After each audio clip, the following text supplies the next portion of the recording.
ጤና ይስጥልኝ ክቡራትና ክቡራን ተመልካቾች እንደምን አላችሁ? ይህ የክፋ ቴሌቪዥን ነው። ከክፋ ቴሌቪዥን የሰዓቱን ዜና ይዘን ቀርበናል። ዜናዎቹን እየመራው አብሬያችሁ መቆየው ፍጹም ተሾመ ነኝ። ተቋሙ በአካባቢው በመከፈቱ የሥራ ዕድል እንደተፈጠረላቸው በኢትዮጵያ ግብርና ስራዎች ኮርፖሬሽን የቦንጋ ቅርንጫፍ በተለያዩ የሙያ ዘርፎች ተሰማርተው በመስራት ላይ ያሉ ሰራተኞች ተናገሩ። አሁን ላይ በተቋሙ 200 ጊዜያዊና ቋሚ ሰራተኞች እንደሚገኙም ተገልጿል። ዘገባው የባልደረባችን ታመነ በየነ ነው፣ እንደሚከተለው ይቀርባል።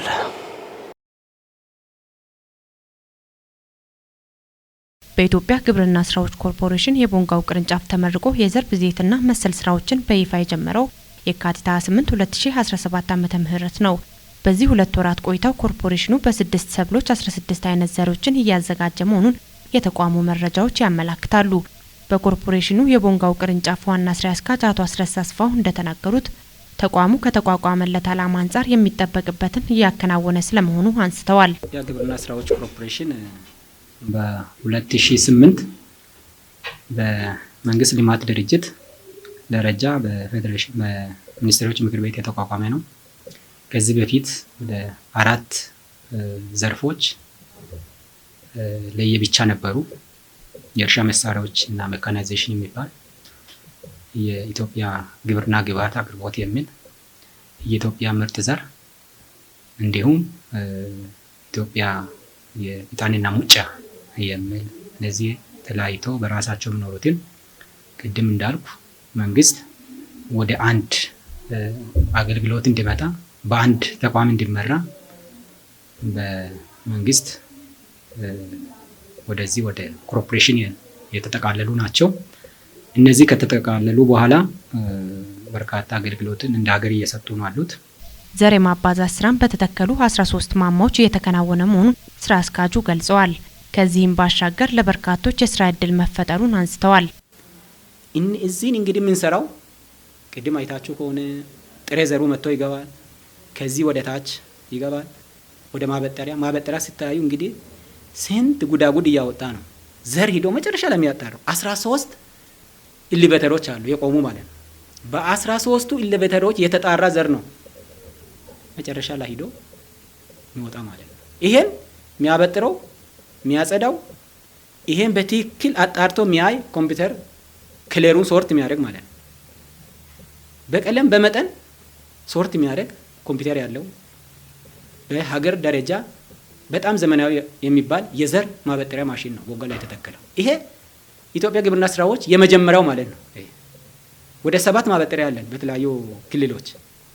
ከነዛ የተለየ ራሱ በብዙ ነገር በጥራት በፍጥነት ሶርት አድርጎ መዝኖ ሚዛኑ የሚሰፋው እሱ ነው። መጨረሻ ላይ ነው አይታችሁ ሆነ ሰራተኛ የሚያንቀሳቅሰው ማለት ነው። ይሄን አጠቃላይ ስናቋቁም እንግዲህ ጫኝ አሁን 16000 ኩንታል እዚህ መጋዘን ገብቷል። በዚህ አመት ብቻ 16000 መጣ ያወርዳል። ከዚህ ከ40000 መጋዘን ከትልቁ አይታችሁ ሆነ ወደ ታች ወደ ዘር ማበጠሪያ ያስገባል። ያን የሚያበጥሩ ሰራተኞች ብቻ 32 አሉ። በ2016 ሰዓት ነው የምንሰራው። በዚህ አሁን 2 ወር ውስጥ ያ ሁሉ የተበጠረው አመት ባላ እና ምን አናቅ የፋብሪካ ስራ እስከሆነ ድረስ 16 ሰዓት እንሰራለን። በአንድ shift 16 ሰው ከአሰሪ ኃላፊዎች ከአራቱ ውጭ በቀን የሚሰሩ ገንዘብ ይከፈላቸዋል። በወሩ መጨረሻ ላይ ቀለብ 50 ኪሎ ቀለብ ይሰጣቸዋል ለነዚህ ሰዎች። ከዘር ብዜት ሌላ የአረም ማጥፊያ ኬሚካሎችና ኮምባይነሮችን በማስመጣት የማከራየትና ለሽያጭ የማቅረብ ተግባራትን ኮርፖሬሽኑ እያከናወነ ነው ብለዋል። ይህም ከዚህ ቀደም ዞኖችና ወረዳዎች ከሌላ አካባቢ ዘርና ሌሎች የግብርና እቃዎችን ለማስመጣት ሲያደርጉ የነበሩትን ካላስፈላጊ ወጪ እንደታደጋቸው አቶ አስረስ ገልጸዋል። ከዚህም ባሻገር በተቋሙ ለበርካቶች የስራ ዕድል መፈጠሩን አንስተዋል። ከነዚህም ያነጋገርናቸው በሰጡት አስተያየት ተቋሙ በአካባቢያቸው በመከፈቱ ለነገያቸው የሚሆን የተለያዩ ሙያዎች እንዲቀስሙ እንዳስቻላቸው ተናግረዋል። አሁን እዚህ ማሽን ከመጣ ወዲህ ማሽን ስራ ገብቼ ብዙ ለውጥ እያመጣው ነኝ። አሁን ከዚህ እዚህ ሰርቼ አሁን ማሽን ስራ ሙያ ወስጄ ወደ ሌላ እንትን መግባት ፈልጋለሁ። አሁን ከመጣ ወዲህ በጣም ለውጥ አለ። ከዚህም ባሻገር ራሳቸውን እንዲችሉ እያደረጋቸው እንደሚገኝ ገልጸዋል። ያልተጠበቀ እጅግም በፋብሪካ ደረጃ ስንጓጓው የነበረው ነገር ነው።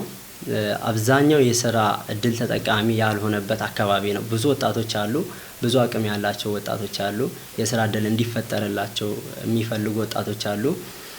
እንደነዚህ አይነት ትልልቅ ግዙፍ ፋብሪካዎች ባለመኖራቸው የተነሳ አላስፈላጊ ቦታ ላይ የሚውሉ ብዙ ሰዎች እንዳሉ ወጣቶች እንዳሉ ይታወቃል። ስለዚህ የኢትዮጵያ ግብርና ስራዎች ይሄን ነገር ሰብሮ ሰፊ የስራ እድል ከመፍጠር አንጻር ብዙ ወጣቶችን አሁን በስሩ ይዞ ይገኛል። የቀበሌ ስራ አስኪያጆችን በማጥራትና በማብቃት አገልግሎት አሰጣጥ ላይ የሚስተዋሉ ችግሮችን ለመቅረፍ መስራት እንደሚገባ በአዲዮ ወረዳ የፐብሊክ ሰርቪስና የሰው ሀብት ጽሕፈት ቤት ገለጸ። በወረዳው ባለፉት ቀናት ሲካሄድ የቆየው የቀበሌ ስራ አስኪያጆች ግምገማ መድረክ ተጠናቋል። ከወረዳው የመንግስት ኮሚኒኬሽን ለተገኘ ዘገባ ቤተልሔም ምሩ ተጨማሪውን ይዛለች። የግምገማው መድረክ ማብራሪያ የሰጡት የወረዳው ፐብሊክ ሰርቪስና የሰው ሀብት ልማት ጽሕፈት ቤት ኃላፊ አቶ መንገሻ ማሪቶ በወረዳው ባሉት 27 ቀበሌዎች የሚሰሩ ስራ አስኪያጆች ውስጥ አሁን ባለው ተጨባጭ ሁኔታ 25 ስራ አስኪያጆች መገምገማቸውን ጠቁመዋል። ግምገማው በፐብሊክ ግንባር የሚታዩ የአገልግሎት ጥራትና ተደራሽነት ችግሮችን በመቅረፍ የተጀመረውን የተቋማዊ ሪፎርም ስራዎችን ለማረጋገጥ ትልቅ አቅም እንደሚፈጥር አቶ መንገሻ ማሪቶ አክለው ገልጸዋል።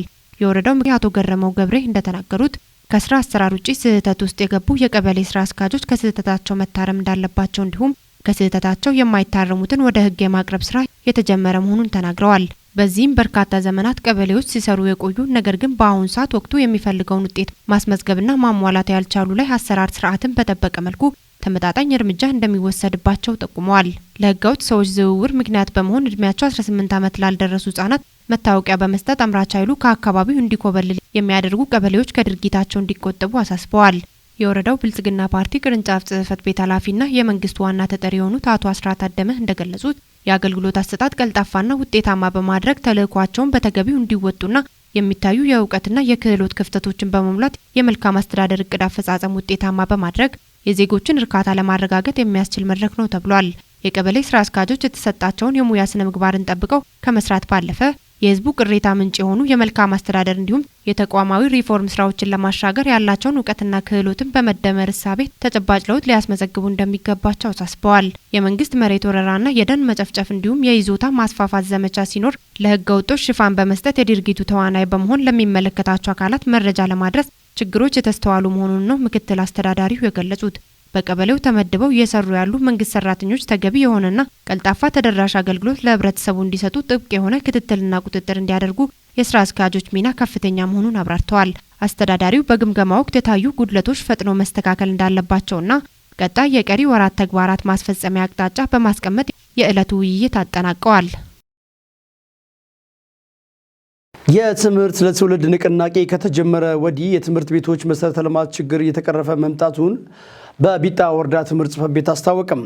የጽሕፈት ቤቱ ኃላፊ አቶ ዘገየ በላቸው 57 አንደኛና 7 ሁለተኛ ደረጃ ትምህርት ቤቶች በወረዳው እንደሚገኙ ገልጸው በእነዚህም አብዛኞቹ የግብዓትና መሰረተ ልማት ችግሮች ምክንያት ከደረጃ በታች እንደነበሩ ተናግረዋል። ግብዓትና መሰረተ ልማት ባልተሟላበት የትምህርት ጥራትን ማረጋገጥ የማይቻል በመሆኑ እንደ ሀገር የትምህርት ለትውልድ ንቅናቄ መጀመሩ በርካታ ገጸ በረከት ይዞ መጥቷልም ብለዋል። በወረዳው በጉልበት በገንዘብና በአይነት ከፍተኛ ሀብት በማሰባሰብ ውጤታማ ተግባራት ማከናወን ተችሏልም ብለዋል። በተሰበሰበው ሀብትም የመሰረተ ልማት እጥረትን ያለባቸው ትምህርት ቤቶች መልሶ መገንባት እንደተቻለም ገልጸዋል። ከዚህ ባለፈ በወረዳው ከሚገኙ ባለሀብቶች መካከል ዲዲኬ የቡና ኢንቨስትመንት ከ65 ሚሊዮን ብር በላይ በሆነ ወጪ የተገነባ የሚገኘው ትምህርት ቤት ለአብነትም ጠቅሰዋል። ዘገባው የደቡብ ሬዲዮና ቴሌቪዥን ድርጅት የቦንጋ ቅርንጫፍ ነው።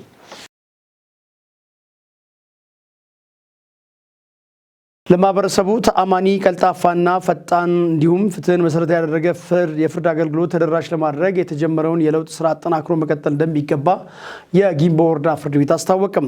የጊምቦ ወረዳ ፍርድ ቤት በበጀት ዓመቱ ባለፉት 9 ወራት 2200 የወንጀልና ፍትሐብሔር መዝገቦች ቀርበውለት 1475 መዝገቦች ላይ ውሳኔ መስጠት መቻሉን የፍርድ ቤቱ ፕሬዝዳንት አቶ ቡዛዩ መንገሻ ተናግረዋል። አቶ ቡዛዩ አክለውም በዚህ ወቅት ከፍርድ ቤቱ ቅጣትና ከመሳሰሉት ገቢዎች ከ300 ሺህ ብር በላይ ገቢ ወደ መንግስት ካዝና ማስገባት መቻሉን ጠቅሰዋል። በሌላ ጎኑ ፍርድ ቤቱ ከወረዳ አስተዳደር ጋር በመሆን በ2014 ዓ.ም ያስጀመረው ተጨማሪ ችሎት ግንባታ በተያዘለት ጊዜ ሊገባደድ ባለመቻሉና ስራውን ከወሰደ ኮንትራክተር ጋር በነበረው ያለመግባባት ውል እንዲቋረጥ የተደረገ መሆኑን ተናግረው በቅርቡ ከሚመለከታቸው አካላት ጋር በመተባበር በሌላ መልኩ ስራውን ለማስጀመር ጥረት እንደሚደረግም አቶ ቡዛዮ ተናግረዋል።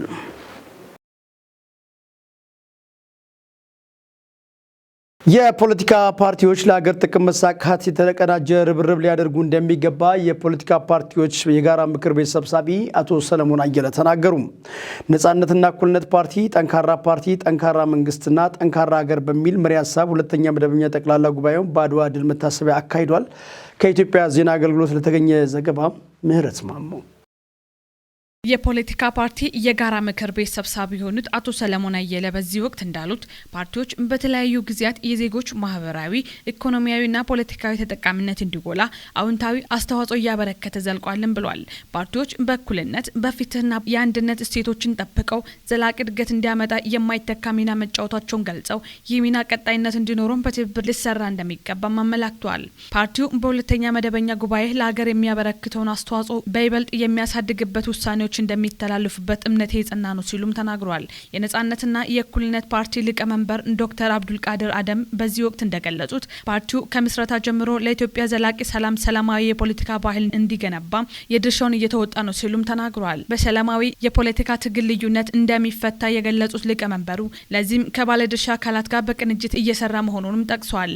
ለአብነትም ፓርቲው በሀገር ምክክር ኮሚሽን እየተሳተፈ መሆኑን ጠቅሰው ይህንኑ ሚና አጠናክሮ እንደሚቀጥልም አመላክቷል። ጠንካራ ፓርቲ ጠንካራ ሀገር ለመፍጠር ትልቅ ሚና አለው ያሉት ሊቀመንበሩ ፓርቲው ራሱን በማጠናከር የሀገረ መንግስት ግንባታ ስራ እንዲሳካ ሚናውን በይበልጥ እንደሚያጠናክርም ገልጿል። በብልጽግና ፓርቲ የዴሞክራሲ ባህል ግንባታ ዘርፍ ኃላፊ አቶ መለስ አለሙ በበኩላቸው ብልጽግና ፓርቲ የመድብለ ፓርቲ ስርዓት እንዲያብብ ምቹ ሁኔታ መፍጠሩንም አንስተዋል።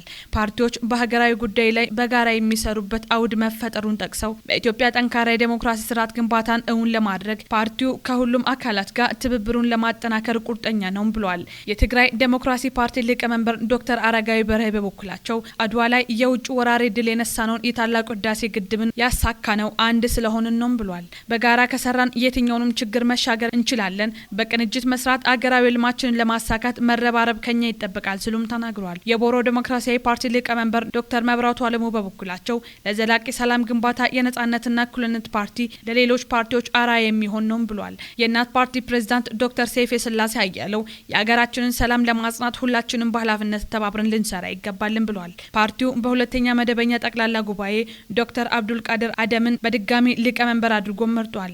ፓርቲው ቋሚ ተጠባባቂ የኦዲትና ምርመራ ኮሚሽን አባላት ምርጫም ያካሄደ ሲሆን የተሻሻለውን የፓርቲውን መተዳደሪያ ደንብም አጽድቋል።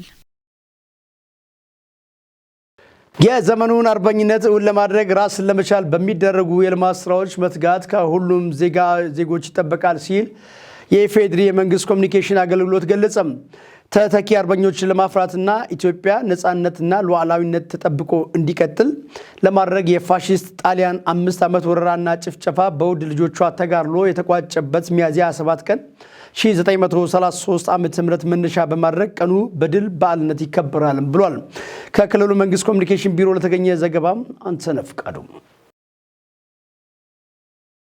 ኢትዮጵያ በየታሪክ ጥፋቱ ነጻነቷን አስጠብቃ በጀግኖቹ አርበኞቿ ደም እና አጥንት ተከብራ ኖራለች። ለዚህም ለጥንታዊ ኢትዮጵያ ጀግኖች አርበኞች ክብርና ምስጋና ይገባቸዋል። ለዚህ ያበቁ ጀግኖቿን በመዘከር ተተኪ አርበኞችን ለማፍራትና ነጻነቷንና ሉዓላዊነቷን ጠብቆ እንዲቀጥል ለማድረግ የፋሺስት ጣሊያን የ5 ዓመታት ወረራ እና ጭፍጨፋ በውድ ልጆቿ ተጋድሎ የተቋጨበትን ሚያዝያ 27 ቀን 1933 ዓ.ም መነሻ በማድረግ ቀኑ በድል በዓልነት ይከበራል። ያ ድል በዱር በገድል ረሃብና ጥም ተቋቁሞ ወራሪ ጠላትን በማሸነፍ የተገኘ ነው። በዚህ ወቅት ኢትዮጵያ በአዲስ አውድ በቀጠለ ተጋድሎ አርበኞችን እያፈራች ድሎችንም እያስመዘገበች ትገኛለች። ጨለማን ተጋፍጠው የህዳሴ ግድብን እውን ያደረገ የአረንጓዴ አሻራ ከዓለም ህዝብ 5 እጥፍ ችግኝ ተክለው የሚንከባከብ በየተሰማሩበት መስክ ከሚጠበቅባቸው በላይ ስኬት በማስመዝገብ የምግብ ሉዓላዊነትንና